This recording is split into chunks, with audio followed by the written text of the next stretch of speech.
Hello, everybody. My name's James. Welcome to another Planet FPL Clash of the Correspondents. And on this COTC, it's bottom versus top. Firstly, let me introduce you to our Southampton correspondent. It's Matt Samuel. How are you, Matt?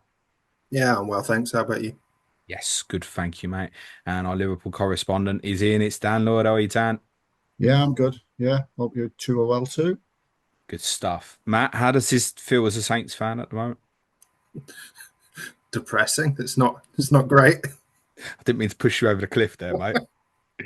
I keep hearing from Saints fans, and I'm not speaking for all of them here, but I get a sense from a number of Southampton fans at the moment that it's stick with the manager. It looks at this stage like it'll probably go down. Yeah. Stick with it in the best place to come back. Is that the kind of the overall thinking at the moment? Yeah, I think generally the club can't afford to sack Martin, in all honesty, because I think we'll have to pay X amount of compensation, and then we'll have the issue of obviously hiring someone new. And we were quite close to PFP and whatnot the last time we were around. That caused issues in the summer. But yeah, I just don't think we'll better sack Martin, particularly as we gave him a new contract, obviously on promotion.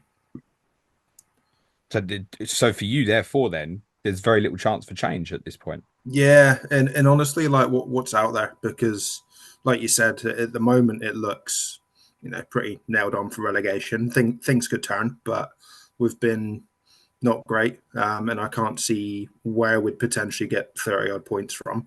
But yeah, and we've seen it before. Obviously, we kind of panicked once, brought in a manager, lasted 8 games in Nathan Jones, and then ended up with kind of with Ruben Sellers for the rest of the season. We don't particularly want the same situation again. So, I mean, the club made the decision with Martin. It worked in the Championship. It's just not working at the moment in the Premier League, which, with our front line, I think that's probably to be expected. Nathan Jones. Every time you mention his name, I forget it happened. I still can't believe that it happened, actually. I guess you could use the Burnley model here. There's two cases here using what Burn has happened to Burnley over the last few years. One, you'd have seen them go down with Sean Dyche and then exactly that in a really good position to then come back and then stabilise. But two, they had a manager there in Vincent Company last year who the club kept complete faith in. And because of the philosophy of the manager, he was never going to turn down the Bayern Munich job. And I don't suppose Russell Martin would be offered that. But is there a danger here that you stick with a manager who's got an interesting philosophy and a club, let's say mid-table next season goes, I'll take him anyway. Yeah, yeah, and I mean, I wouldn't be surprised because Martin is one of those managers. He does push the boundaries. Some of his style of play is great, and I mean, if we had the players that could play it, then I genuinely think it could be quite successful. The issue for us at the moment is we have probably a very good championship squad as we saw last season. It's very difficult to then put that style of play in place against clubs at this level because they're elite at the end of the day. They know exactly how to play, against this style of play. And if you don't take your chances, inevitably you're going to concede two or three, and then suddenly, you're 2-3 down. And like his comments against Wolves, for instance, were frustrating because he said, "Oh, we've gone away from home and we've kept them to 8 chances." Yeah, but they've scored 2 goals and we've had no shots on target. So that's Yeah, quite 70% of the defeatist. ball in one shot, basically. Yeah, Yeah. I guess the other side of it, though, is you say what's out there. I'm just thinking hypothetical here. If you did move him on and appointed someone like David Moyes, I think the rest of us would all go, I don't know, have they got a chance now?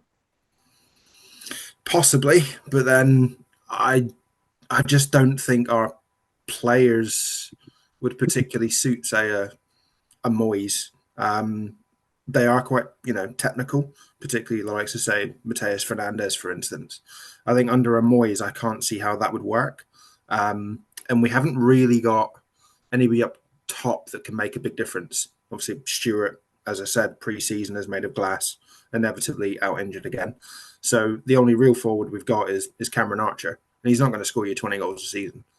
David Moyes have it knocking long to on your But tuner. yeah, that's true. We might actually see him get a start.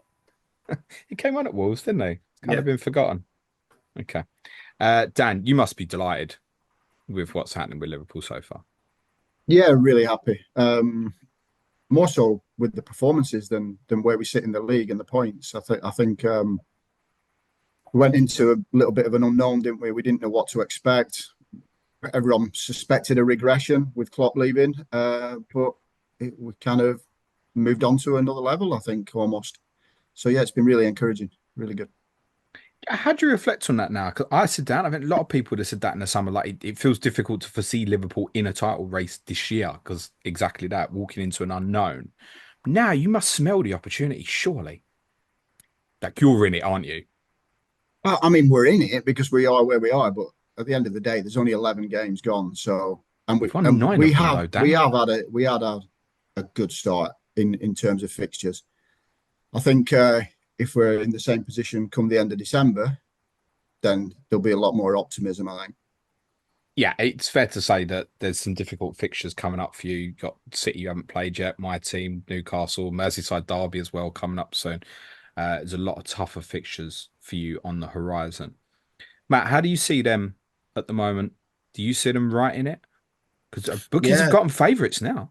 I've been really impressed. I was one of those that was a little bit worried pre-season, obviously with Klopp leaving and how Slot would fit in, and obviously you had the issues around Trent, Salah, Van Dijk, the contract.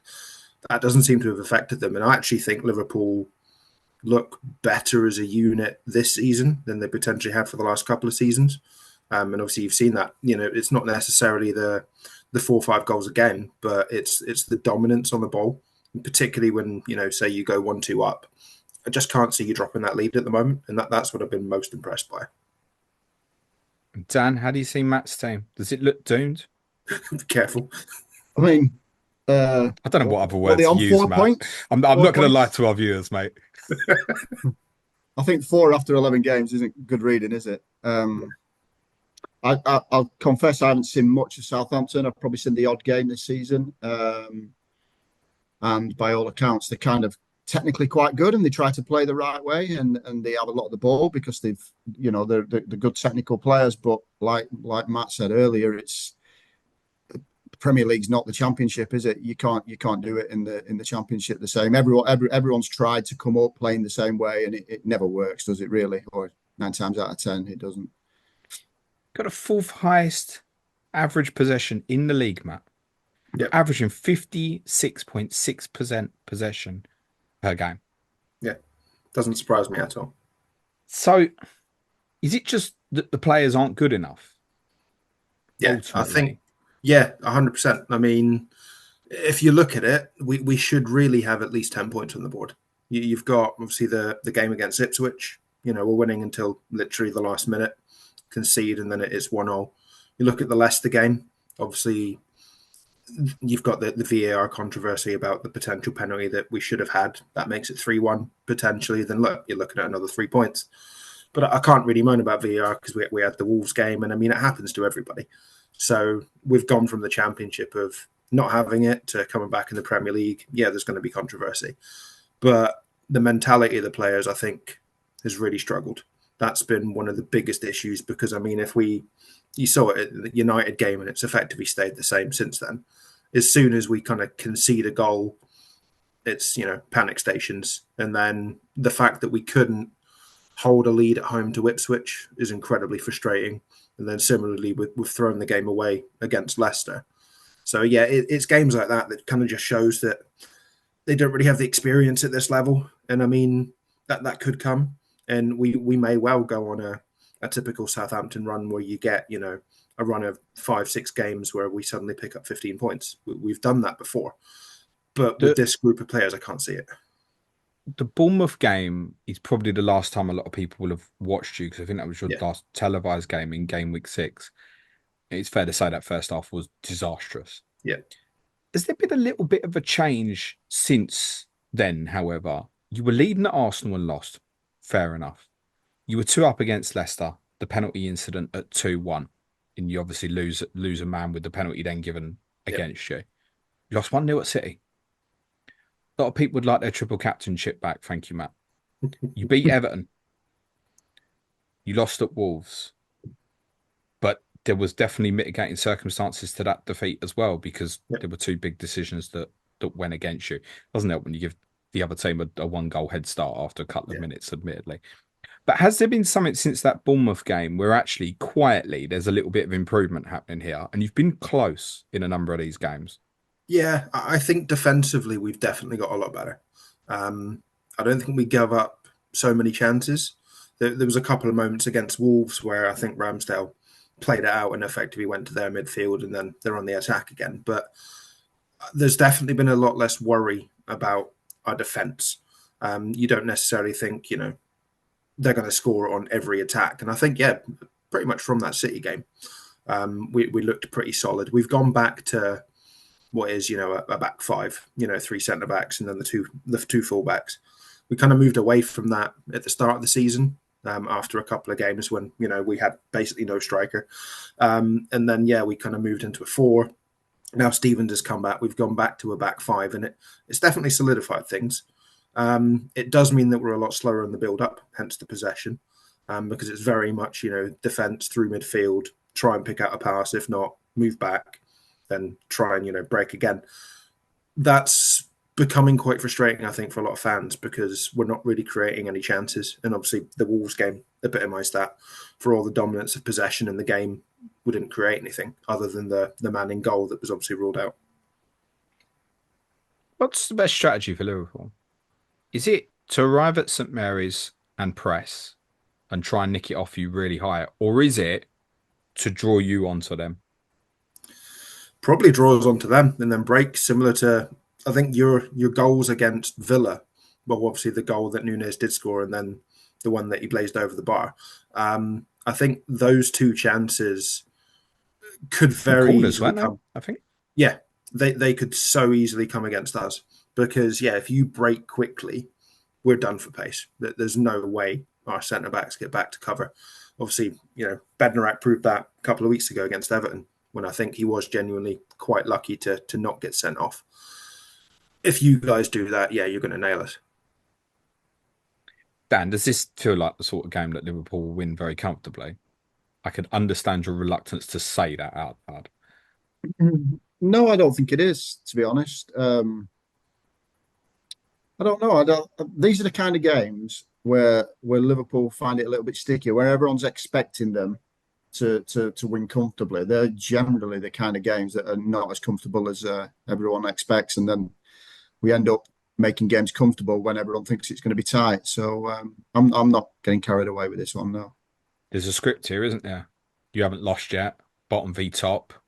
Oh yeah, sorry, you haven't lost on the road yet, I should say. One defeat to Nottingham Forest. There's a script here, isn't it? Live on the telly. I hope not. But yeah, you want I to push. don't think Matt's read the script, by the way. No. Nothing ever surprises me in the Premier League. Top can beat bottom at any time, and on paper it doesn't look like Southampton will get anything, and it looks like it'll be an easy win for Liverpool. But I'm not sure it's going to play out like that. Okay, let's talk captaincy for game week 12 then. I'm going to be on Mo. That feels fairly straightforward as a non-Haaland owner. Dan, your captain in game week 12 will be? Probably Mo as well, I think. Not on Haaland. I've transferred him out. He's gone. I've had enough of him. And then So what's he scored today? About 4 today. I think you took complete delight in that, Dan. But it sounds like, got rid of him, waste of space, that bloke. I'll remind you they're playing you in game week fair saying, Dan. I know, but I just one more week, he'll be all right. Just one more week, he'll be all right. And it's like, no, that's enough now. Salah's killing me. So is that you've done that for now, or is this something you did a little while ago? I did it at the end of the last game in the international break on the Sunday, Monday, maybe. Okay, so after the Villa game. Yes. Okay. So you're likely to captain alternatives. What you got, like Palmer at Leicester? Yeah, Palmer, Fernandez. I don't know Yes. why. Yeah, I way don't know to why I brought Ipswich. him. Yeah. That's walking into the unknown a little bit. Yeah. So, but it's probably going to be Salah. He's on such shit hot form at the moment, isn't he? Matt, do I ask you? I don't own Salah, so I'll be on Haaland. Yeah. Tempted or not? Because a lot were looking at going Haaland to Salah now, and I think a lot ended up going earlier than they planned to. Yeah, I'm not tempted to move Haaland away when obviously he plays Spurs. But Don't blame me, mate.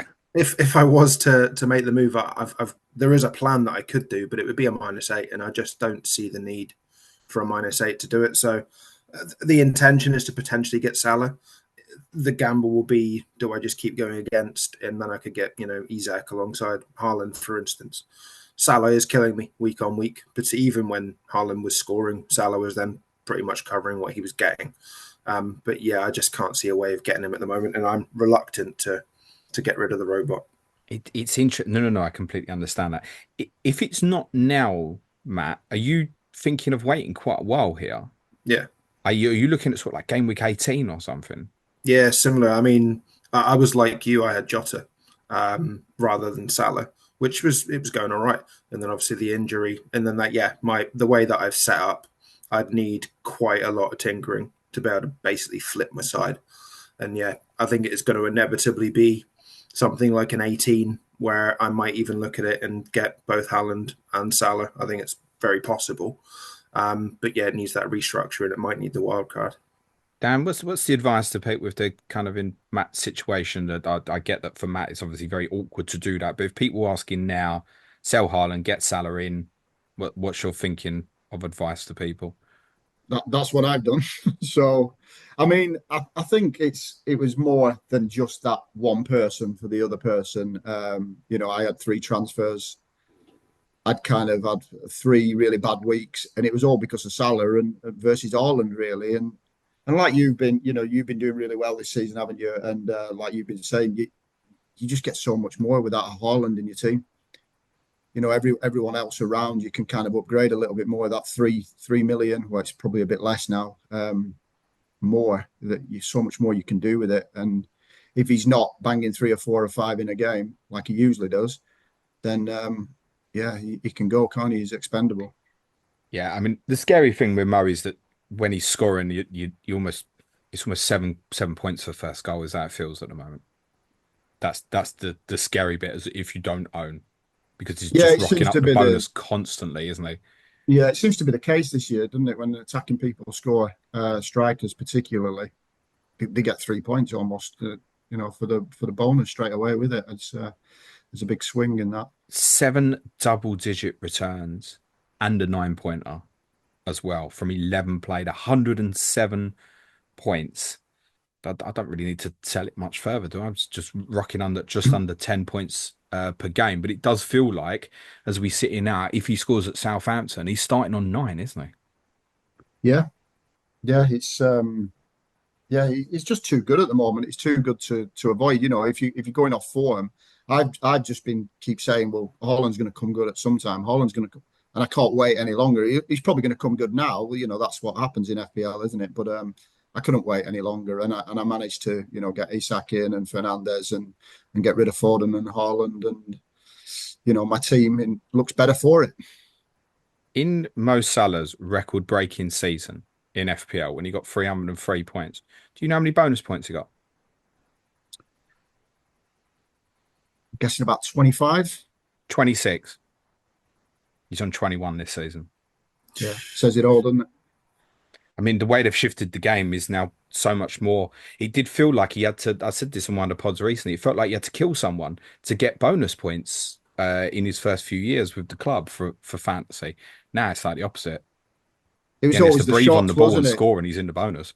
Was it the shots off target that kind of penalise you a lot? And now they don't do that, do they? And it's just shots, or is it shots on There's target? a But little bit more for shots on target, isn't there? So yeah, so he used to, yeah, you could have a goal and assist from Salah and not be three bonus points off it, where most other people they do, unless obviously there's more around in that game. But yeah, there is a definite swing.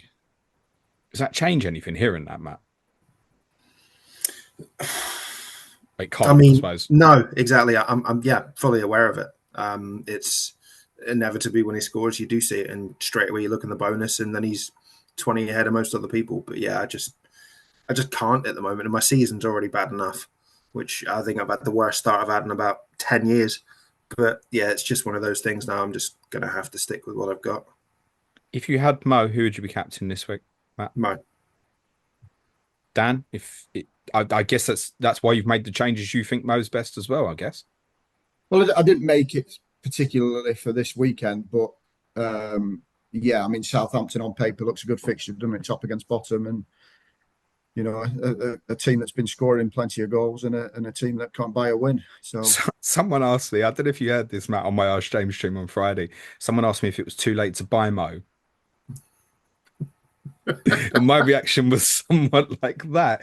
But if you're not doing it this week, Dan, it does feel like with City at home, Newcastle away afterwards, like if you let this one go, Matt's going to let it go a bit longer, isn't he? And there's pure justification on where Matt's at with his team at the moment. Then it's Everton away. That screamed great. Everton's last ever Merseyside derby at Goodison Park. Fulham at home. Fulham are second behind you, Dan, for expected points so far this season. And then you come to my place in 17, which is a tough game, but we know, yeah, chances on the break, etc., etc. You could, like I said, wait till game week 18. If it's not now, like when? Do you let it go till Christmas? but this is what we've just been saying, isn't it? He only needs a goal. Yeah. The way the points are going, he only needs a goal. And would it surprise me if he scored in all them fixtures? No, it wouldn't. It wouldn't surprise me whatsoever. But it would surprise me from a form point of view if Haaland scored 4 in the next 4, because it's just the way it's swung at the moment, I isn't think it? Haaland might get 4 in game week 12, Dan. Well, To well, be honest. he could do, but form wise, City are not firing, Liverpool are, Salah's on form, Haaland isn't. It just makes sense. Yeah, can't argue it. It's weird. It's like that Jota injury for me, Matt, was like, such unlucky because I'd captained him that week. But if Yeah, you'd not got injured, I'd probably be exactly where you are, and like, I've not got him, yeah. and I'm still going to take him on. And I think, yeah, he's looking a little bit too dangerous to do so at the moment. Yeah, I'd still maybe fancy Haaland as best captaincy in 12 though, but I certainly recognise there's probably a top influence in my answer on that. I want to ask you about Ibrahim Konate, Dan, and we should say that we are Ibu, yeah. Is that what it is? And not just booing him. Yeah. Okay. We should timestamp this and say we are recording whilst he's playing for Oh France God. now Fingers before crossed. yeah, before we completely cock things up. But is he the best Liverpool defensive choice for those on wildcard? I think yeah, potentially, yeah, especially with Trent, being touch and go. From a price point, I think he's about he's probably about a million He's cheaper than Verge he's now, up isn't to it?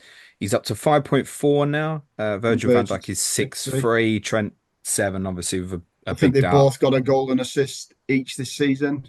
I think the difference with Kanate is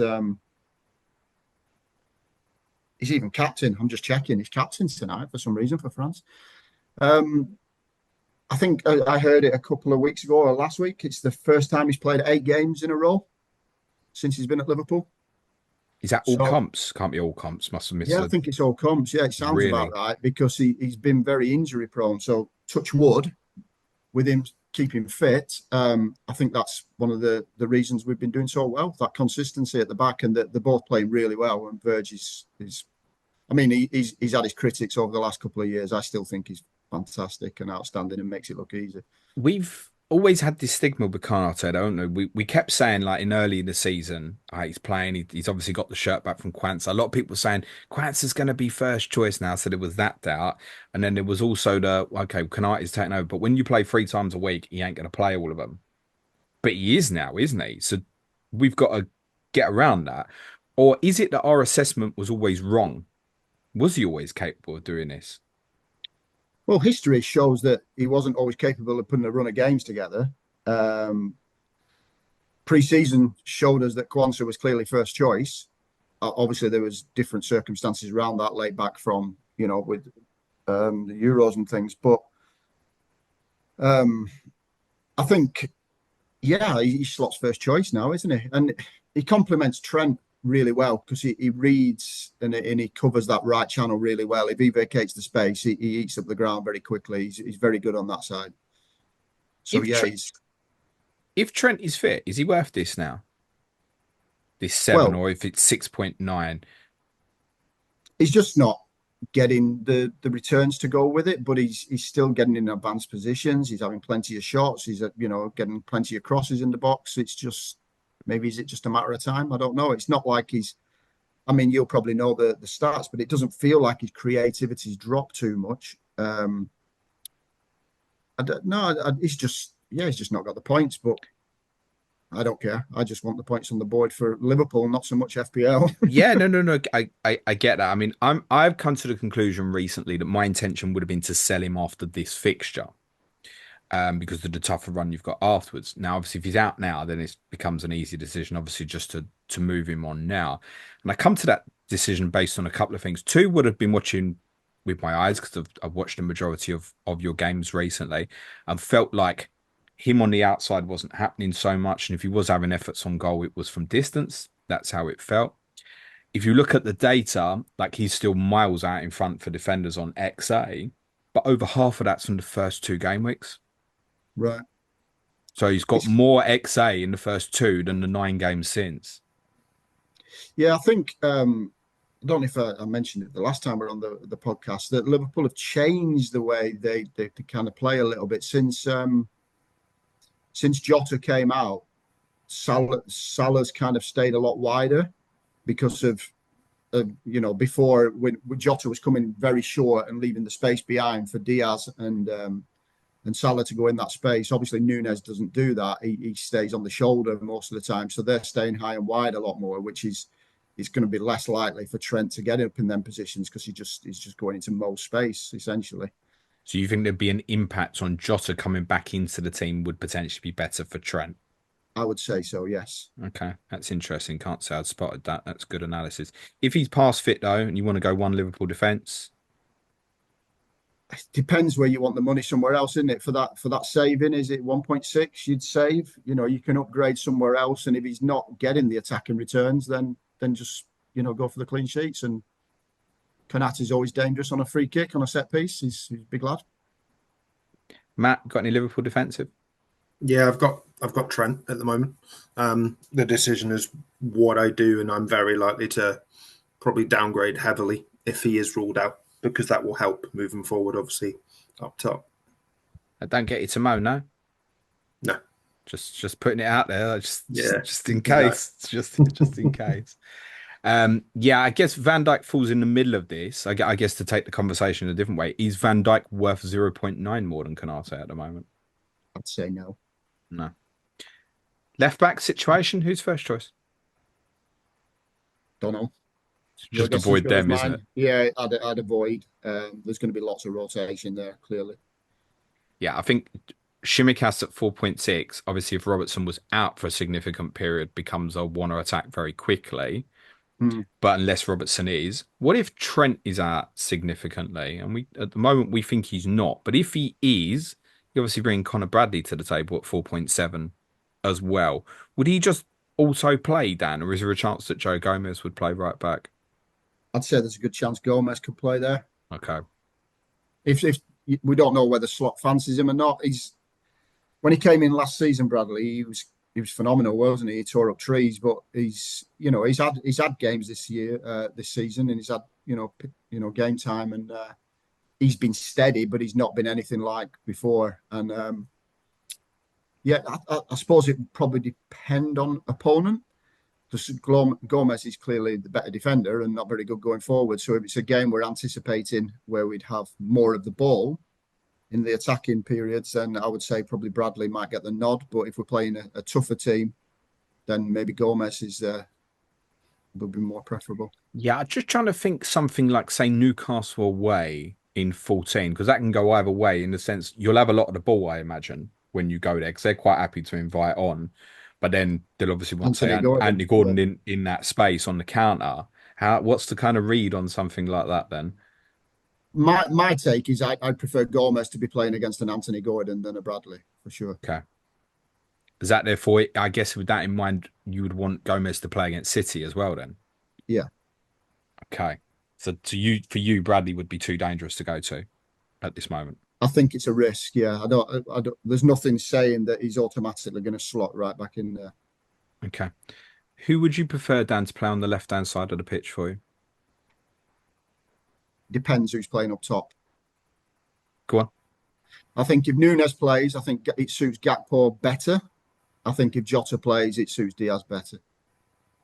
What's the reason for that? Is that because of Jota coming short, Diaz in behind a little bit more, whereas Yeah. Gakpo's more of a carrier? Is that what this is? Yeah, and Gakpo's better defensively, and he protects the ball a lot better. Um, yeah, and that space is there for Diaz for Mo when Jota plays. That being said, I mean he started like that, did Jota, and then I think something tweaked with Slot, and he kind of told him he wanted him a bit higher, and then he played one of the midfielders a little bit higher in a like almost like a 10. It was Szoboszlai at the time, but it's been others as well.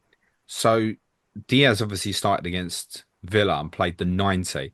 But that was the first league game he'd started since she won at Wolves. And I know a lot of people were obviously selling off the back of those lack of minutes in games in between. But then he scored the hat trick against Leverkusen. And I think that made people panic a little bit. Like, oh, hang on, do I really want to be selling here? What's your advice to someone who's still on Luis Diaz? I came off him because I was on him. I moved from Jota to Diaz when Jota got injured, and then um, yeah, I think it's a bit like the left back situation. I think there's going to be a lot of rotation, and it's hard to nail which one it would be. I think it'll be game specific, or even Slot alluded to it being fitness specific in a few cases. So I think when the not the second international break, the first international break when they came back, everyone expected Gakpo to play because obviously Colombia had, all the way over in South America, and when he came back, Diaz actually played, and Slot had said that out of the two, Diaz was in better condition than Gakpo when they came back, even though Gakpo was in Europe. So I think it's dependent on kind of how they come back from international duties as well. So you didn't read your own room there on Jota to Diaz, did you? No, but at And the you didn't time, know, admittedly, of yeah, he course. didn't. He hadn't said anything prior to that, so it was just guessing, isn't it? When you've got a new manager, you've got to guess how they think. So you just on Salah, I've still got Trent as well, and you but still got Trent. yeah, but I'm probably going to move him on, but I can't now. I had 3 free transfers and I've used all them, so he's staying there at the moment. Okay.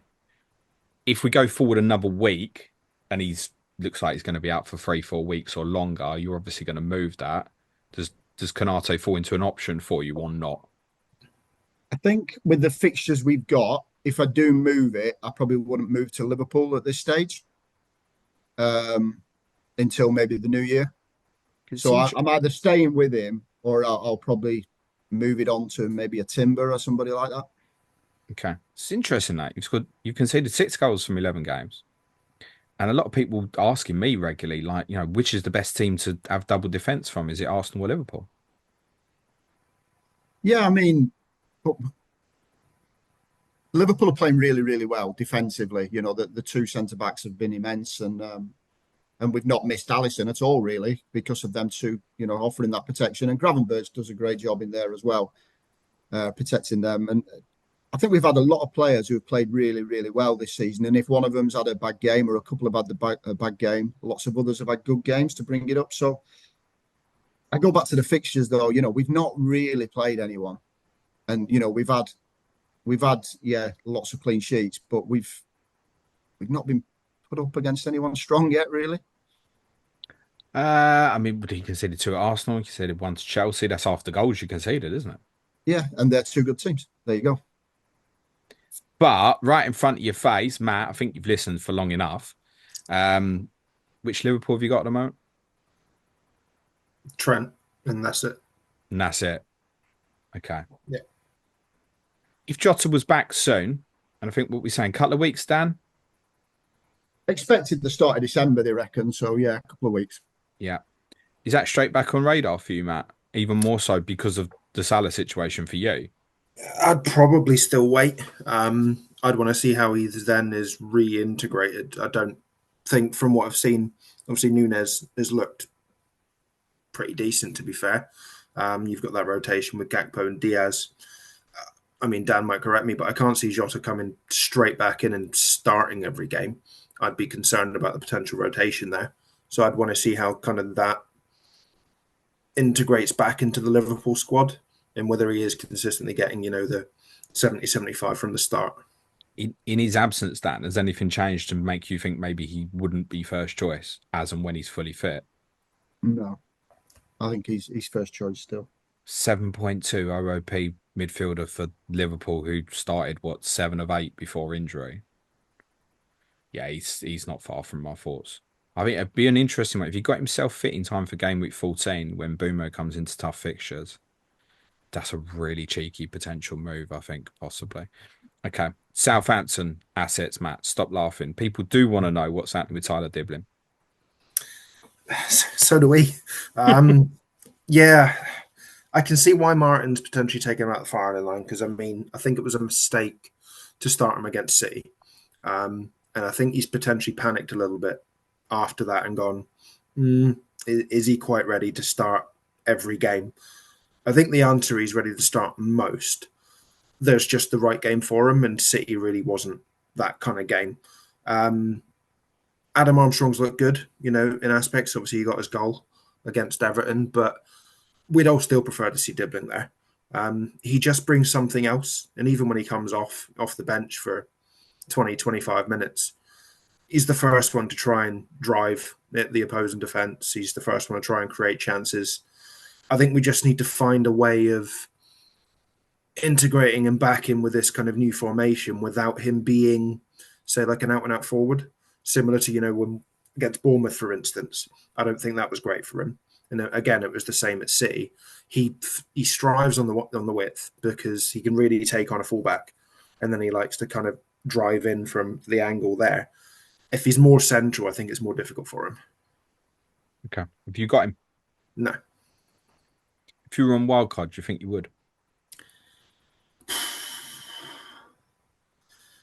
Potentially. I mean, I think he's a reasonable asset to have, but you wouldn't be, at the moment, it's a risk to start him in any game. And looking at our fixtures, there are probably alternatives that you could go to in other positions to have those cheaper assets. I mean, defensively, for instance, you could go quite cheap and still get a good defense. I don't think you're ever really playing Dibling at the moment at 4.5. Nearly everyone's going free up front at the moment, it feels like, for very understandable reasons. Therefore, you can afford to have one enabling midfielder. But the drafts I seem to see going around at the moment very much have sort of like a Rodgers or even like a Semenyo in as a fifth choice, and looking at it as a rotator with like a, I don't know, João Pedro and Larson or something like that. Feels like the setups are more like that rather than I'm going to trust this 7 and have a proper enabler like Dibling as the 8th. Is that how you'd probably see it at the moment? Yeah. Bearing in mind, we're not sure how many starts he's going to get. Yeah, 100%. I mean, when you got someone like Rodgers at, what is he, 5'1", 5'2", if you've got someone like him, you're inevitably going to go there if you can afford it over someone like Dibling. There's no midfielders under 5 million inspiring, like, at all. Yeah. Amad Diallo may be one to keep an eye on, but like, guess away at the moment if you think he's going to play or not. I still think if I was to go to that and want a really, really cheap 8th attacking player, I think it would still be Dibling, I think, Matt. Or do you see something else in and around that value that looks better? Like Joe Rebo's got more points than him, Matt. Am I missing something? No, yeah, I think if you know that you're going to have, say, that third bench spot or that 8th attacker that you're never really going to play unless someone picks up an injury during a game week, then yeah, he will inevitably either come on and get a point, or he could get an assist, or he could start and get an assist or a goal. A point's better than none. He's always coming on, isn't he? Yeah. I don't think we're ever going to have a game or a scenario where we don't see him. Okay. Forwards. If people have decided they want to go 2 up front, Archer, Armstrong, Nah. Stewart. Which one of them 3? And bear in mind Stewart's injured. Which one of the 3 is the best choice? Wow. Okay. So it might actually be Stewart, the guy who's injured. Yeah. I mean, Armstrong, but he could get rotated. He spent the first 5-6 games out of the squad, has come in, done a job, but I mean, the difference between him in the Championship and him in the Premier League is ridiculous. He feels like the epitome of too good for the Championship, not good enough for the Premier. Yeah, massively. And someone like Archer, I mean, the Villa fans, when we spoke to them when we were signing, and we're spot on. Give him a chance. 10 yards out, doesn't have to really think about it. He'll probably put it in the back of the net, but he doesn't really bring much else in terms of build up to the squad, and we've noticed that with the style of play we're trying to create. He has very little on the ball and gets given very little service. His minutes are on the rise, so there's possibly a little bit of favouritism for him now. He's got 2 goals from his 6 starts. Like, it's not disastrous, mate. He has to start. We don't have an alternative really. That with the style of play with Stuart, with Martin, we're never going to start on Owachu. So it's inevitably going to be Archer with either one or two others. Okay. I mean, it felt like Armstrong was out of squads and everything, basically, or at least wasn't getting on the pitch. And then suddenly he's returned at City, played Yep. quite well by the sounds of it, second half, and has found himself back in the team. What is that? Is he just like really high on the right hand side? Is he kind of Salah-esque? I don't mean that Yeah, as a comparison. I just mean positionally. yeah. He is. He's definitely drifting right. There have been periods where he's almost at the corner flag, particularly with his pace. Sometimes he'll drift in centrally, and we've seen that obviously with the Everton goal, the kind of way that took in, drifted in, and then took it on his right. And that was, I think that suits him when he cuts in. But I think his best position is probably wide left rather than wide right, because he has that tendency to have the ability to cut in, and his pace can kind of really take someone, drag them inside and out. Whereas on the right, you don't really see that with him, and that's a bit of a frustration. Whereas Dibling really suits the right hand side. Okay. What's happening with Brereton Diaz? Don't get me started.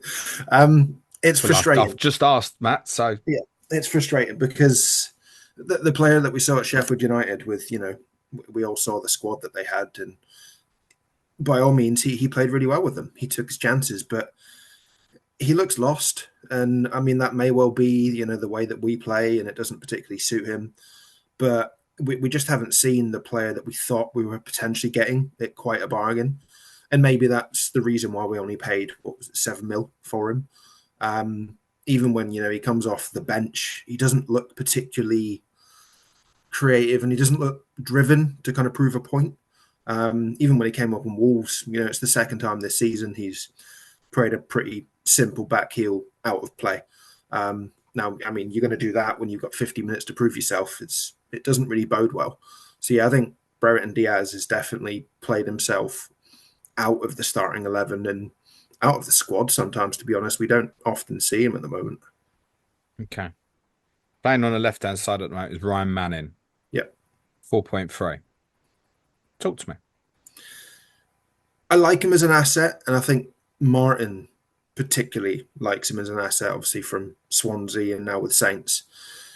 I'd still prefer to see Walker Peters playing left because then we can get Sugawara on the right. And I think he's probably been one of our best signings this season because he looks a talent when he's on the ball. I'd prefer that balance to having Walker Peters on the right and then Manning on the left. By all means, he played really well against Wolves. He should have got his goal, but then he was hooked at half time, which was interesting because I didn't think he was one of the ones that really deserved to be hooked. And I think that was more of a tactical blunder for Martin, which he then quickly realised because he ended up playing Stevens out there. That didn't really work. So we took him off and went to a back four. But at the moment, I think he's going to stick with him. I think it will continue to be Manning at left back, Walker Peters at right. And then we usually see the switch 60, 70 minutes in. And he will inevitably bring Sugawara on, and it's usually Manning that makes way, and then Walker Peters will come across. But, at that price, at the moment, he's going to get minutes. But with the fixtures that we've got coming up, you're never going to play him. So you're probably better off having one of those, But his 4 million XGI assets. over the games he's played is better than Trent's over this period. Yeah, but then what points has he got? You mentioned these fixtures coming up, Matt. I mean, Yeah, there's nothing wrong with them, is there? Liverpool at that home, Brighton away, Chelsea at home, Villa away. I dare not even mention game week 16. You can all I'm looking guess forward from to my that. deep breath who you're playing in that week. Fulham away in game week 17. Yeah, he doesn't look good, Matt. No, You we hear me might a million. genuinely get to 18 and still be on 4 points. It's not impossible with what you've got. I'm sure you will pick up something along that path, probably in game week 16. Is there therefore no case at all to consider Southampton defensive assets, including Harwood-Bellis, goal scorer for England, Matt, at 4.1, or Jack Stevens or Bednarek are both 4.0 respectively. Is there If any reason to consider these players? if you're looking for budget, then yeah, sure, go ahead, bring in someone like Harwood-Bellis because if anyone that watched the England game, it's not the first time he's done that. He's done that twice for us this season in cup games, but he is very good in the box from set plays. He kind of gets his head on it. So if you are going to look at someone that you might want to throw in for a game, or even if you're holding long term and our fixtures turn, then you've got him there. He'd be the only one I recommend, but potentially there is the instance we go into this weekend and we don't have Ramsdale because he broke his finger at Wolves and he's had an op, and we don't know yet if he's going to be fit to play on Sunday. So that's obviously Oh, a so he's got a concern. chance despite that, Yeah, has he? yeah. There's a chance he'll play. It may well be that they just dose him up, plays the game, and then they deal with it afterwards. But the option otherwise is McCarthy, and that fills me with dread the way we play out from the back. You and I have been down this route before. And we're not Yeah, going to discuss it exactly. any further. I think that's positive. Ramsdale's got a chance. I mean, broken fingers, but for a goalkeeper, it's Yeah. obviously very problematic. I assumed he'd probably be out, actually, Matt. Yeah, it's But not. There's no been any confirmation from the club yet. defenders with higher XG than Taylor Harwood-Bellis this season. You want to guess some names just for the crack? You can both shout them out. Van Canate. Dijk. Kanate's a no. Van Dijk. No. Nobody then. No. There's five. I'm, Oh, I'm not really? on a wind up. It's five. I'll tell you the names. XG. Collins, Milenkovic, Gabriel, Munoz, and Ait Nori have a higher Okay. XG for defenders this Daniel season than Munoz.